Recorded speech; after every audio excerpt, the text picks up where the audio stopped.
Magandang hapon. Hindi ko alam kung ano ba talaga ang dapat kong maramdaman.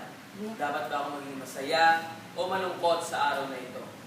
Kahit na alam ko na ito na ang huling araw na tayo magkakasama bilang isang Siberiano, na hindi natin malilimutan ang mga kabiguan na ating hinarap sa landas na tinahak natin. Mga pagmamahal na nawala at muling nakita. Ang mga kamag-aral at guro na hindi malilimutan kailanman.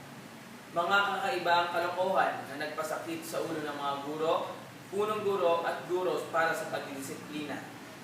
Mga asaran sa isa't isa at laban na kailangang ipanalo natin.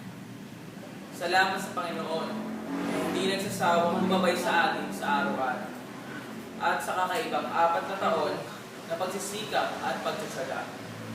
Pero dumarating talaga ang dulo ng pagsasama. Paghihiwalay na ayaw nating mangyari.